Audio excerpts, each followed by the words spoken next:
Hey folks, good afternoon, good morning. It's afternoon right now as I'm filming this video, so hope this finds you well. We already are at week 13 for vocab, and I think I mentioned in class kind of the next 4 or 5 weeks are going to be focused on poetry. So that is where we are starting today, is some words related to poetry. So I will share my screen with you, and here we go. Okie dokie, so our first term for this week will be stanza, and this is a word you probably already know. And so when we divide our writing, when we're writing a story or a narrative into, we divide it into paragraphs. And a stanza is just a paragraph for a poem. Okay, a lot of times you'll see a stanza because there is a space before it and a space after it, and that would indicate a new stanza. So stanzas often in poetry are created because of meter and rhyme, and in a little bit I'm going to talk about rhyme scheme, and that'll be something to keep in mind, that sometimes stanzas have a pattern of rhyme scheme, but we actually have specific names for a stanza with a certain number of lines. Before I get to that, this is just an example, just a kind of a visual. This would be stanza 1 of this poem, stanza 2. If the poem went on, we'd obviously have a stanza, a third stanza. So this is kind of your guide. So when we have a stanza that has only 2 lines, we call it a couplet. With 3 lines, a stanza with 3 lines, we call that a tercet. 4 lines, quatrain. 5 lines, this is a little trickier. There's actually 3 names to it: quintet, quintain, or cinquain. It just depends where you look. There's no magic reason why you'd pick one over the other. A stanza with 6 lines is a sestet. 7 lines is a septet, and 8 lines is an octave. So when we talk about a poem, for instance, a sonnet, a Shakespearean sonnet, there are 3 quatrains and a couplet in those poems. So 3 groups of 4 lines apiece, and then a group of 2 lines. And so we usually use these terms to talk about how the poem is divided. Free verse is our next term, and basically this is what it is. So this is a poem that can do what it wants. It has no rules. There's no consistent pattern of rhythm or rhyme or any other device. It's basically, when I say write a poem, it's usually just kind of what you write, and it's your thoughts and feelings, and there's not thought put into pattern and rhyme and rhythm and those kinds of things. Versus a fixed form poem or a closed form poem. These poems basically have a template or a formula to compose the fixed form or closed form poem. There are rules, perhaps, for a sonnet, for instance. There has to be 3 quatrains and a couplet. And there are rules for how many syllables are in each line. There are rules for the rhyme scheme, the pattern of rhyme at the ends of each lines. So I mentioned sonnet as a fixed form of poetry. You probably have heard of haikus, that you have to have 5, 7, 5 as far as syllables, 5 syllables in the first line, 7 in the second, 5 in the third. And it has to be about nature. So basically, if you think of fixed form or closed form poems as like having rules that you need to follow, whereas a free verse poem doesn't have any rules. Rhyme scheme in a poem. I think this is something you're familiar with, so this is probably just review, but it's just a pattern of rhyme in a poem, and that is established by looking at the last syllable in any given line. The first time you have a rhyme, it is labeled A. So the rhyme is and anytime I get a word that rhymes with and, right, sand, land, because I'm looking at that last syllable, I label those A.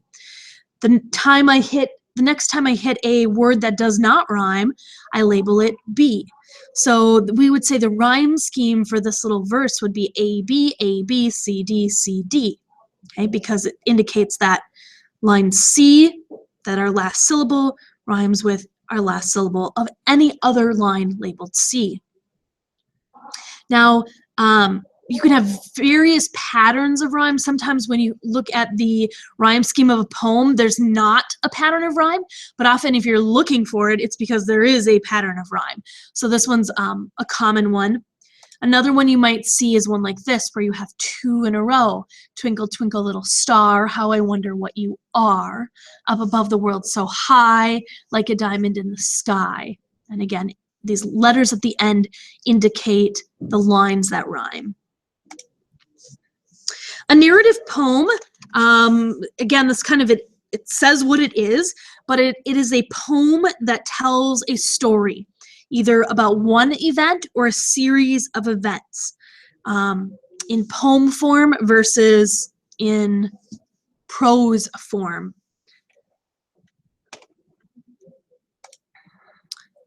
An epic.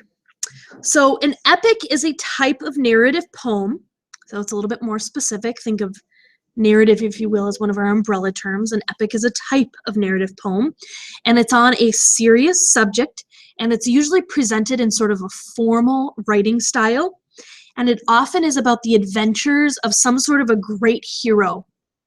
And there are three really famous epic poems, pictures on the screen for you.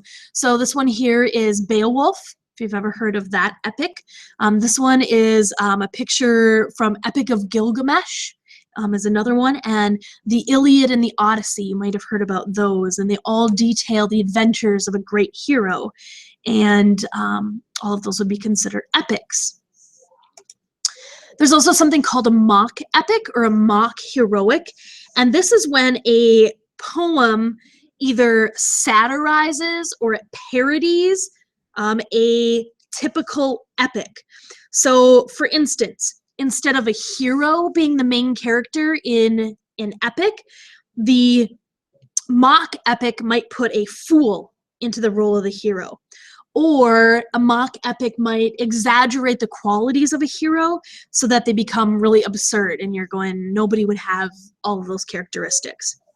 The most famous one, example of a mock epic, is one called The Rape of the Lock by Alexander Pope. And how it is a mock epic, without going into too much detail, is that it satirizes a minor incident by comparing it to the world of gods, the world of the gods. And you just can't compare the two things because they're on such different levels. And so it's kind of making fun of traditional epics. A lyric poem. So this one makes me always think of the musical instrument the lyre, if you've ever heard of that. And it's because a lyric poem was originally meant to be set to music. And that's how people remembered these, is that they were passed down and either set to music and they have a musical quality about them. So essentially it's a poem with one speaker, and he or she expresses personal thoughts, feelings, and emotions. Okay, a poem with one speaker who's expressing personal thoughts, feelings, and emotions. Usually these are in the first person point of view, and usually a specific mood or emotion is expressed throughout the lyric. One really important thing to note about lyrics is that they do not tell a story.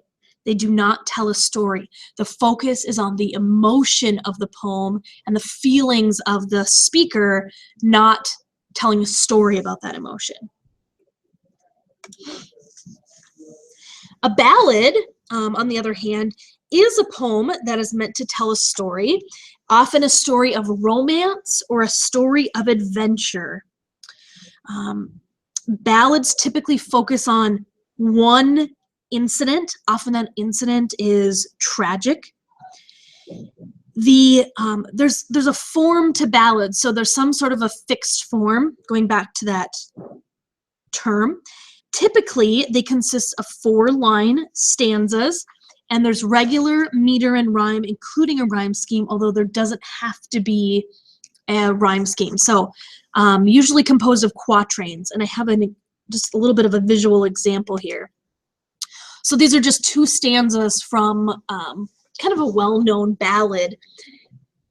And it says, "Mother dear, may I go downtown instead of out to play and march the streets of Birmingham in a freedom march today."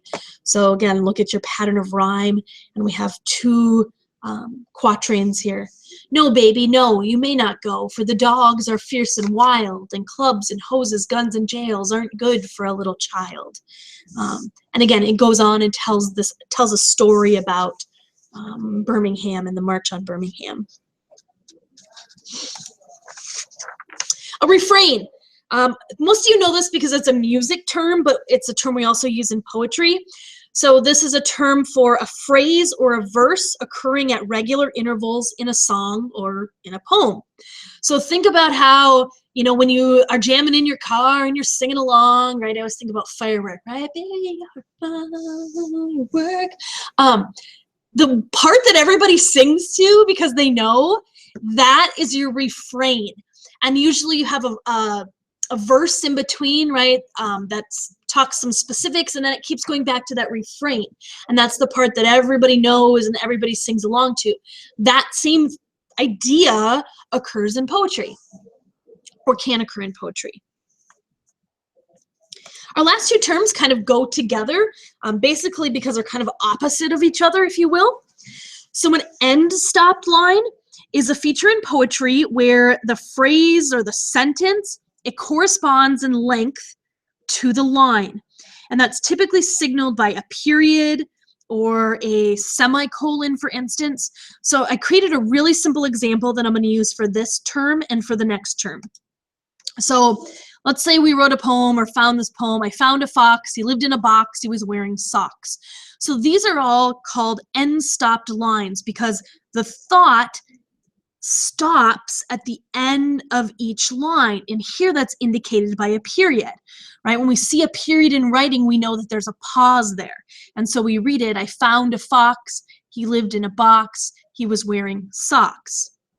Now this contrasts with our next term, which is enjambment, because enjambment is where we have a sentence or a phrase, but it doesn't stop at the end of a line. It continues on to the next line. This is where things like Shakespeare get tricky, because as people, we just want to read to the end of the line and the thought to be stopped, but that's not always the case. So it could look like this. I took the exact same lines and made them lines that use enjambment.